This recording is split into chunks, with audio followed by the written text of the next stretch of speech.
We want to bring in retired Admiral James Stavridis. He is a former Supreme Allied Commander of NATO, who now, fortunately for us, is NBC's Chief International Security and Diplomacy Analyst. Admiral Stavridis, good morning to you. I want to ask you about President Biden's words from this last week. He said, among other things, that the risk of nuclear Armageddon right now is the highest that it has been since the Cuban Missile Crisis in 60 years. Is that your assessment as well of the situation? Well, there's kind of good news and less good news here. The less good news is that, yeah, we are closer to a potential use of a nuclear weapon. I, for one, would believe it far more likely it would be a smaller nuclear device. I think the good news here is that the West is prepared for this in terms of signaling. That's what the president was doing yesterday to President Putin, that we have many options that we can respond if he uses a small tactical nuclear weapon. Peter, I think there's essentially 0% chance of a big strategic exchange here. Putin is not reaching for the lever to the apocalypse. He knows that's the end of Russia, along with the end of the world. So tactical nuke, we can respond to that. I think that's still in the 10% range at the most. But yes, it's all very concerning. And it certainly is. Admiral Stavridis, we know that Putin is facing pressure from the global community, those comments by President Biden, but he's also facing new pressure from his inner circle. So what is his off-ramp? Unclear at this point.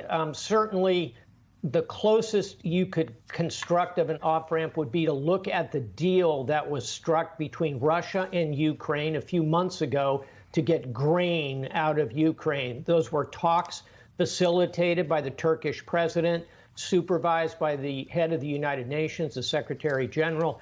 You could see after the winter, Kristen, both sides feeling as though, gosh, we need to somehow step back from the apocalypse here, the brink of war, of a big war.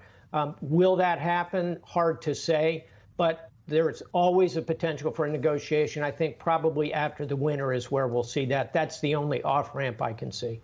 And Admiral, as you know well right now, it's not just Russia, North Korea, obviously, a new concern, a renewed concern as well, with 6 missile launches in just the last couple of weeks. How concerned should the U.S. be about that threat from North Korea?